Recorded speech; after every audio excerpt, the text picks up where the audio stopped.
Shout out to the intro. Welcome to Rich Talks, podcast where we do music commentary, cultural commentary, deep dives, and just interesting topics in general. I'm your host, Ankh, aka Ree. Let's get into it. So what's it like to be the odd man out? Rephrase, I am the oddest man out. The truer words couldn't have been said when it actually comes to the tragically underrated skills, styles, and career of one Charles Eddie Lee Hamilton Jr. Bars from one of my favorite songs of his. The song called Cooties. Great song, by the way. Y'all should check it out if you have time. But shout outs to Sonic the Hamilton, man. Absolutely, by far, one of my favorite rappers whose career just kind of fizzled out. But I don't think it was even for anything relating to his talent or anything like that. It was because this guy is he really is a very talented guy, and not just a rapper, but his beat making ability, his production skills, they're crazy. I'd honestly have to say that Charles Hamilton, when it comes to sampling beats, he's pretty much up there with No ID and Kanye. Shoot, I might even mess around and say that Charles is a better sampler than Kanye. Nani? Yeah, I said it, yeah. Stop the cap. Though it's true that Kanye was essentially who's referenced when it comes to discussions of backpack rap and whatnot. But when Charles Hamilton came out, he was actually in the same XXL freshman class as Kid Cudi and B.O.B. and all those guys and whatnot. But actually that freshman class in 2009, I kind of feel it really began an entire hip-hop renaissance, if you will. That era was when backpack rap and nerd culture kind of found each other, and they kind of combined in a way that nobody really considered considered for hip-hop at the time, right? But now you look at it nowadays, and you have artists like Chance the Rapper, you have Tyler the Creator, you have these people that kind of just embrace being a nerd and still rapping, you know what I mean? But it's because of artists like Charles Hamilton just being unapologetically themselves in their nerdy demeanor, it really allowed hip hop to be more accepting later on down the line, you know what I mean? Because it can kind of be argued that artists like Charles Hamilton kind of helped birth some of these guys' styles that we kind of embrace today, right? So today I kind of wanted to do a little bit of a deep dive on what really happened to Charles Hamilton, man. Why his career and life took the insane detour that it did, and why unchecked mental health in hip hop is something that we should all really pay more attention to and have a little more patience, I guess, for the people that are suffering through that. All right. So Charles was born November 10th, 1987 in Cleveland, Ohio. His mother, Talise Moorer, was an entertainment journalist for the local Cleveland publications, and she would take the young Charles to different events with her. So Charles was actually exposed to music and different musical instruments from an early age. His mother would further enable his musical talents by actually making sure that he always had instruments around him. She put different instruments in the basement of their home in Cleveland. But Charles said himself in an interview that he naturally gravitated towards the keyboards. And he even stated in the same interview that at first I was just playing the rhythms of the songs I would hear. The older I got, the more proficient I got at hearing the notes. And I kind of see what he means in that, because everybody kind of had music classes in school, from elementary school and whatnot, and they even teach you that how to read notes and whatnot, right? And just understanding how to read sheet music and whatnot. Some of us, for example, actually took that music a little more seriously and started really paying attention to how the notes work and how they blend into each other and whatnot. And like that's how you create like these producers. Like how do they come up with these crazy different sounds that you just can't help but like bob to, because they've hit that frequency that just that frequency that makes everybody kind of have to move, you know, like they tapped into that almost. What? But going off on a tangent, like I always do this. Holy crap, I gotta get a handle on that.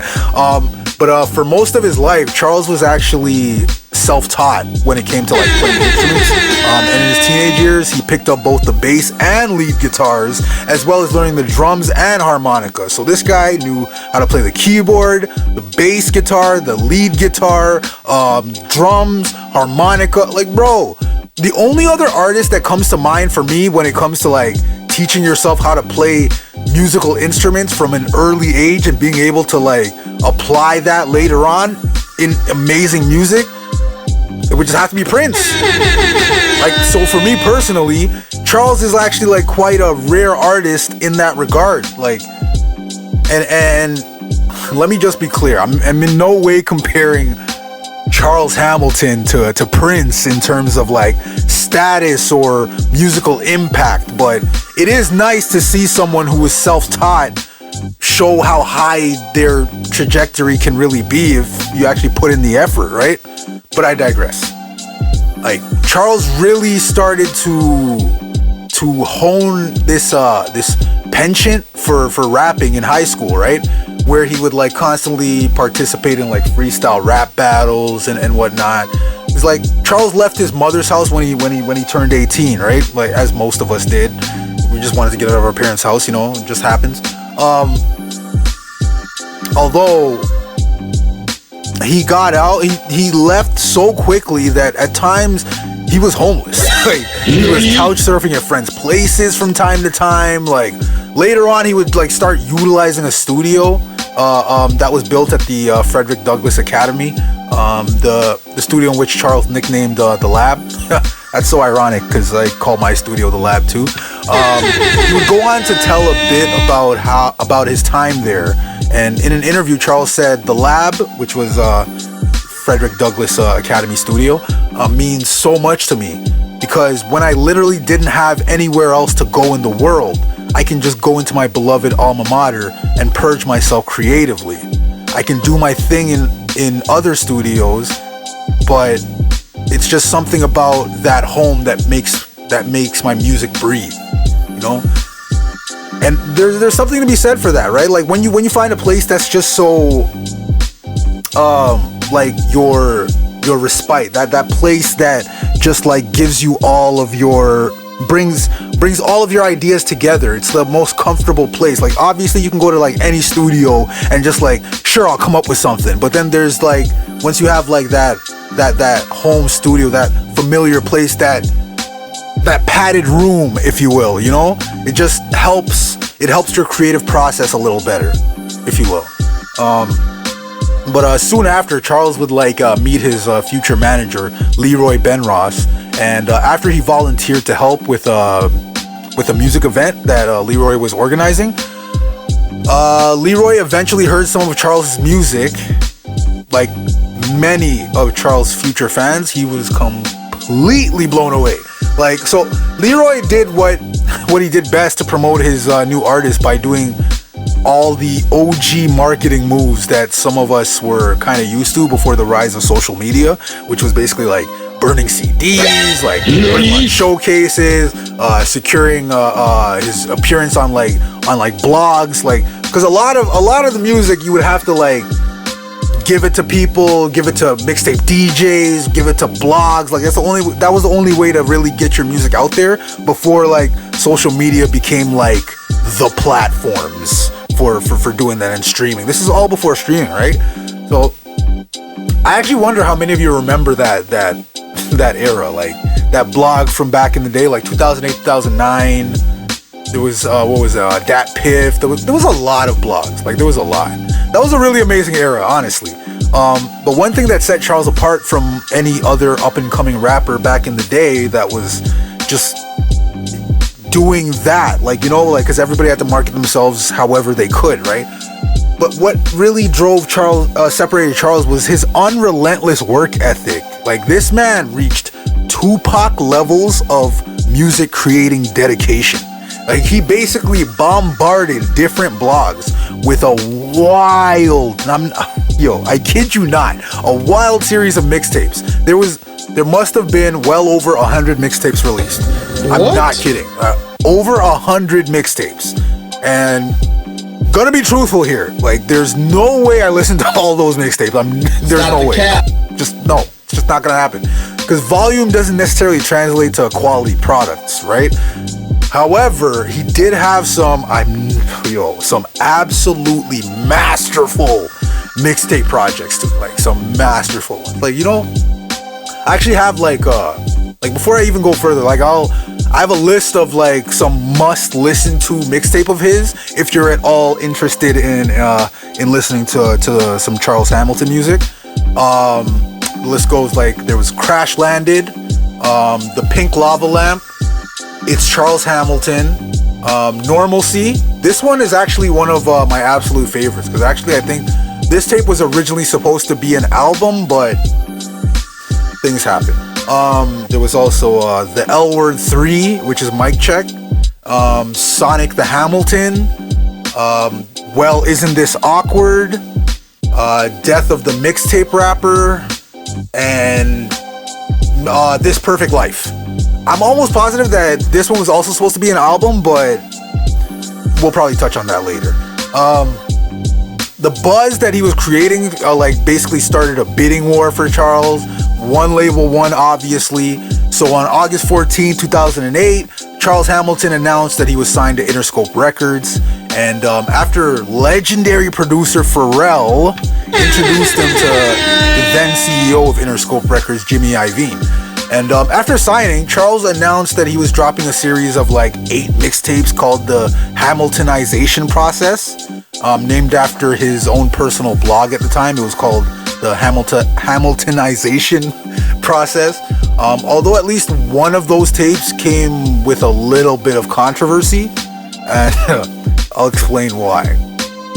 On September 16th, 2008, he dropped a mixtape called And Then They Played Dilla, right? It was supposed to be dedicated to legendary producer Jay Dilla of Slum Village, but the controversy itself kind of stemmed from the fact that Charles listed Dilla as an executive producer on the mixtape, but what? Dilla passed away in 2006, so that didn't really go over too well with Dilla's family and friends, and they were kind of it felt like, yo, is this guy clout chasing? What is he doing? This is an insult to Dilla type of thing, But then in late 2008, Charles was selected for the 2009 XXL Freshman Magazine cover alongside Wale, B.O.B., Asher Roth, Corey Guns, Blue, Mickey Facts, Ace Hood, Currency, and Kid Cudi. Yeah, Kid Cudi. Shout outs to all of them. Not all of them are still around though, but some of them are. I mean, shout outs to the ones that are still around. That's all I'm gonna say about that. But actually, there is a track that B.O.B., Asher Roth, and Charles Hamilton all did together, and it's called Change Gonna Come. And I personally think Charles had the best verse on that track. It's actually one of my all-time favorite verses, period. It really is one of my all-time favorites. How did it go? It went prisoner to my cerebellum, so I reach out to the listeners, and my mission is, I better tell them, our fear of a free mind is hearing your spirit can die anytime you need to cry, so you hide it deep inside. Reason why? How can you change what was written? Easy. Don't focus your brain on what they mentioned. I got so used to trying to make do. I feel like I'm cheating when I'm faced with a breakthrough. The man in the mirror keeps saying I hate you. I respond like lil nigga, I made you. Slay those saying they can break you. So when I take a break, I go ape, come back and play fool. When they think they won, that's when I crush them. Change is imminent, I evolve, so it's nothing. What's the discussion? Charles Hamilton. Shit. Bars, yo. God damn. Now I'm just fanboying I'm fanboying way too hard right now. Like, damn, man. But you know what? Maybe I'll do a future episode about the double XL freshman covers. Like one of those where are they all now type of episodes, you know? Anyways, where was I? Oh yeah, remember earlier when I was mentioning some of the must listen to mixtapes of his, including the one called Well, Isn't This Awkward? Well, there's a funny story about this mixtape. He dropped it like around February 2009, and also around that time, Charles kind of had found himself obsessively blogging about Rihanna for whatever reason. Stop the cap. To the point where he basically dedicated this entire mixtape to an imaginary relationship with her. Like, if you listen to the lyrics in that mixtape, you'll notice that he kind of speaks from the perspective of a fan that has a romantic obsession with her, right? And you can tell that it was about Rihanna because he literally sampled a bunch of Rihanna songs for this tape. Like, he never actually said her name in like the story of the mixtape, but like everything that he hints at and the fact that he's using her samples, like, come on, weird. But it's a good project though. Should check it out. Then in May of 2009, yo, Charles went super viral on the internet for the absolute wrong reason. There was a video showing Charles, and first he was battle rapping his then girlfriend and fellow rapper at the time, Brianna Latrice, who was the stepdaughter of Mary J. Blige.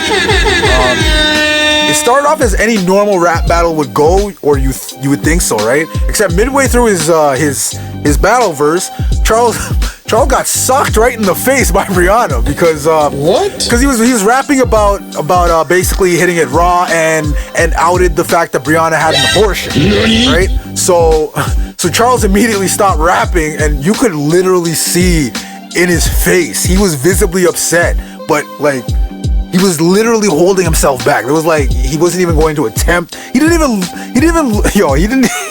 look her in the face, bro. Like, it was one of those, you get punched in the face and then you just like look away like, yeah, I fucked up type of thing. You know what I mean? Like, but nah, that was messed up, man. Like, it really went viral. He was clowned on for so long, man. Like, cause unfortunately around that era, when you're a rapper, like how you're viewed by your audience and peers, that was like currency, guys. Like before social media, how you were viewed, like, because obviously you couldn't see everybody all the time back then, right? Before social media came around, now you see everybody all the time to the point where it's like, yo, I need to see you all the time. What? Like, it's not the same as nowadays, but like people would, because nowadays y'all will literally crash out, y'all will shame, or y'all will embarrass yourselves on camera in order to be seen. But back then, that was not the move. You know what I mean? Sometimes it feels like Charles taking that punch and getting clowned from like all angles kind of helped soften things up for future generations to basically stop caring about maintaining a certain appeal and just kind of opt to do whatever they want, and no matter how embarrassing it is, like, because that was embarrassing as hell, man. In a later interview, the two of them actually ended up, they did an interview together and they publicly apologized to each other, which was cool. But again, it was like all the while Charles was like going through, while all this is going on, this guy's also going through issues with Interscope, right? Because Charles is supposed to be dropping an album at this time, but according to Charles himself, he said they never said the music was bad. It was never about the music. It was about everything else. Like, there were quote unquote clashes. Like he just said clashes. He wouldn't go into details what they were, but you'll probably figure out what these clashes were later, because he said they might have seen me as an uncooperative artist. What? And I think part of all of that kind of stemmed from Charles having undiagnosed mental health issues. Like, it got to the point where Interscope ended up dropping him entirely by that September. Like, he wasn't even signed very long, less than a year, and already dropped him, essentially. Like, Charles said that no one on the label had even told him. Like, he had found out the same way that the rest of us did, like basically how everybody found out. He was at his girlfriend's house. She was online on her computer, and she just basically said, "Charles, you got dropped." And he's like, "Oh my God." And instead of continuing to spiral out of control publicly, Charles instead kind of chose to retreat from the public eye a little bit. He basically locked himself in his house with the lights out and the turntable turning with like no record on it. At this point, he was just depressed, paranoid, confused. Like, by the 2010s, his mother had found out that he was living in an abandoned building in Staten Island. He was telling his friends that he was going to jump off the McCombs Dam Bridge in Harlem, New York. At one point, he even tried to overdose on lithium. His mother had him institutionalized against his will at several New York area hospitals, where he was, unfortunately, he was misdiagnosed with paranoid schizophrenia.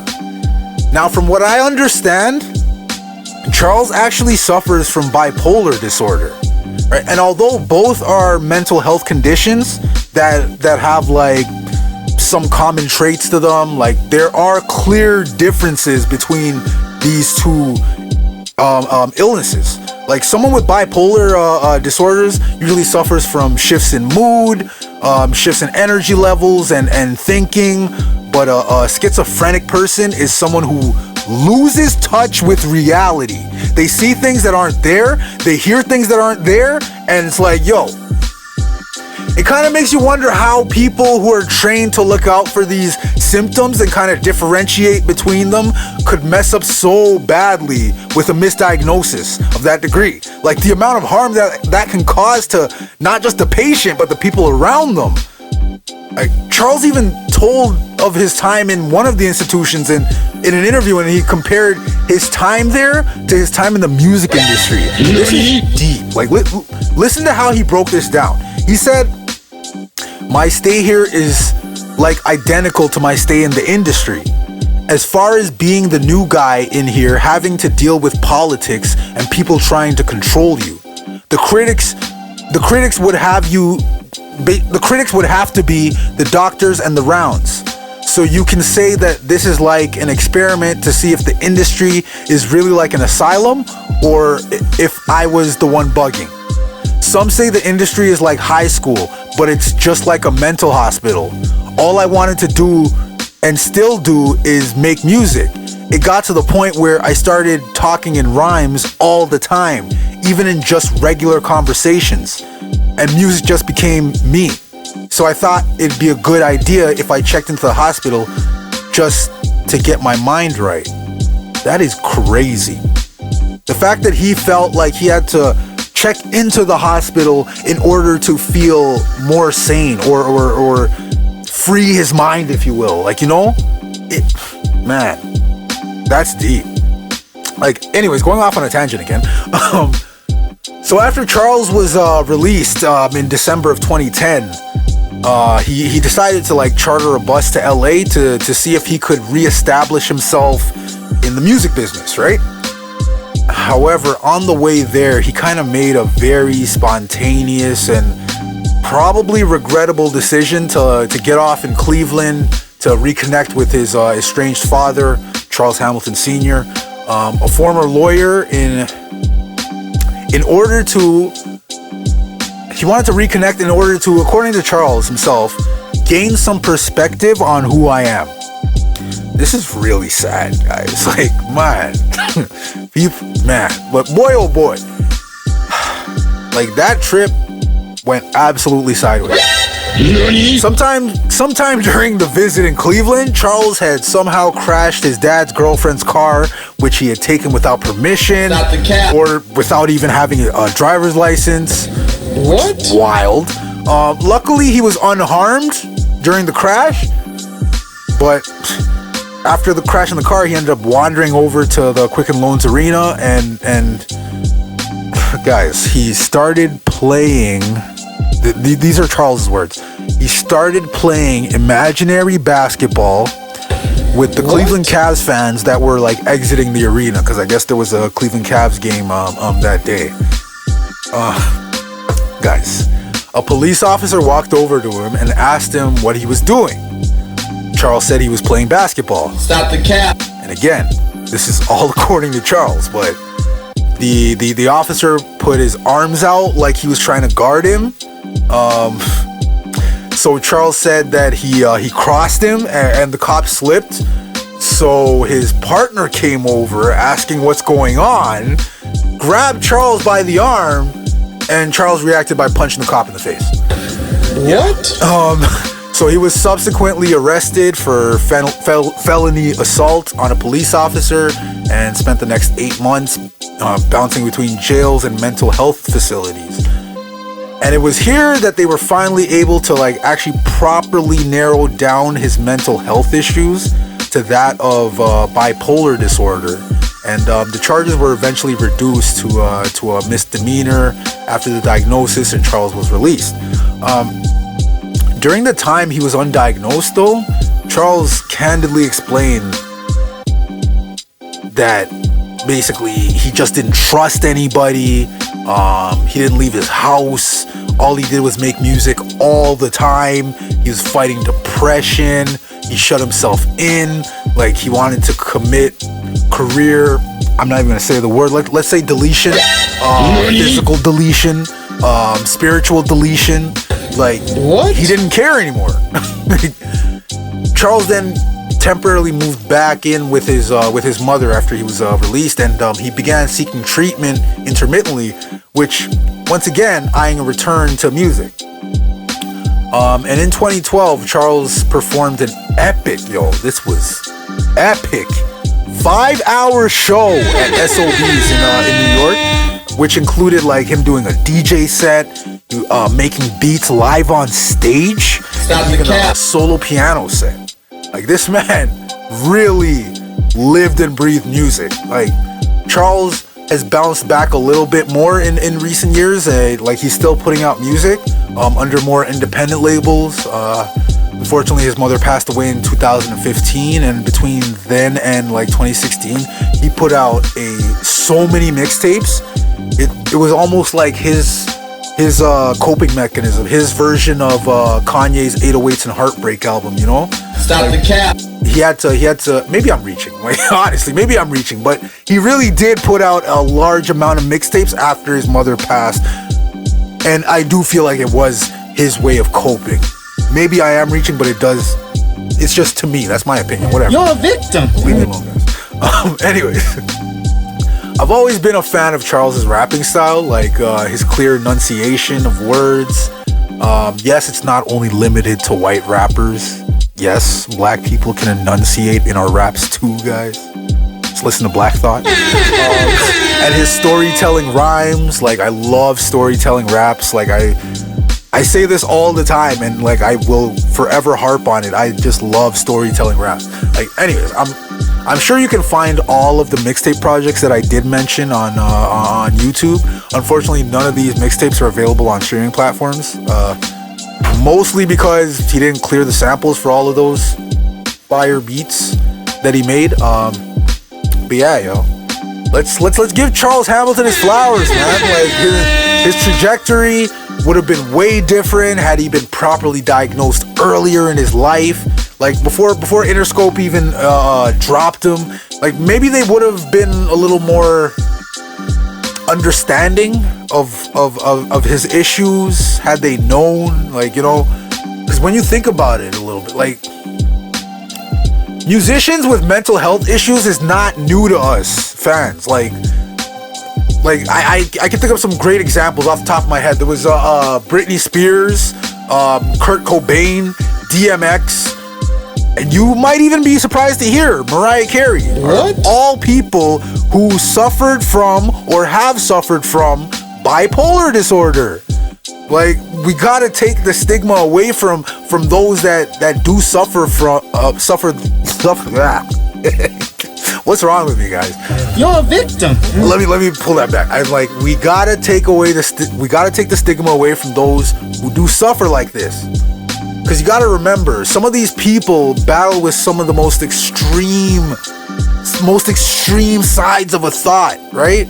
Like, that's what they battle with daily. Like, that's why they have these weird mood shifts, these shifts in thinking and all that. Like, that's one thing I've always feared for myself personally, is just being in a position where I have no control over my own thoughts. It's like, what? It's a dangerous thing, not just for a person suffering, but also for those around them, you know?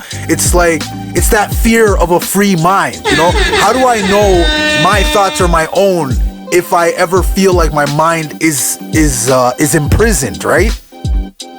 Damn.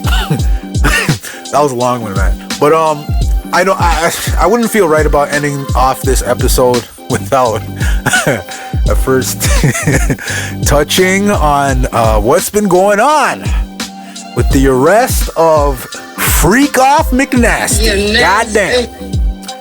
You know, it's funny to think about it. Like, my first podcast episode ever was about Freak Off McNasty, aka Diddy's involvement in the death of Tupac, and how I wanted to kind of show that there was clear evidence that he did play a role in it. And funny how the universe works, right? Because I saw a meme the other day saying that this man was arrested the same week that Tupac passed away in 96. And yo, what? It's actually wild because Tupac passed away on September 13th, 1996. Sean the Diddler Combs was officially arrested on September 16th, 2024. Nearly 30 years and 3 days to the day. Like, wow. And though they didn't like arrest him for the death of Tupac, like, it's still crazy the timing of it all. Like, almost like divine justice of some kind, you know. Officially, he's charged with racketeering, sex trafficking, and transportation to engage in prostitution. And I definitely wanna go into this because, like, the things they found at the man's house, like, sounds like some sex-obsessed version of, like, Nino Brown from New Jack City. Like, bro, how did they find 3 AR-15s with serial numbers scratched off? 2 of them were found in this guy's bedroom closet and had been broken down into parts along with magazines, ammunition, and loaded into them. Like, just ready to go, you know? Like, not to mention the 1,000 bottles of baby oil and lube. You're nasty. Yeah. Baby oil and lube. You're nasty work. This is so nasty, bro. The nasty files are coming back. Like, they're coming back soon. Like, we gotta break this down. Like, this is such nasty work, y'all. Anyways, I'm probably gonna leave it at that. Like, no. Before I go, like, big rest in peace shout outs to both James Earl Jones and, yeah, of course, James Earl Jones. Like, he was all of our fathers when Luke found out, you know, like, Luke, I am your father. Yeah, that James Earl Jones. He was all of our fathers when we were watching The Lion King and Scar was like taking him out. He's like, brother, help me. And then he falls off the thing like, man, fanboying again. But for real, seriously, R.I.P. to James Earl Jones. And also, R.I.P. to Tito Jackson. Oh my gosh, one of the Jackson 5 passed away. Like, that's how we know we're getting old, man. The Jackson 5 are reaching that age. Like, damn, man. Like, it's crazy. It's crazy, man. Anyways, I'm probably gonna leave it at that for now. Till next time. Salute to the outro.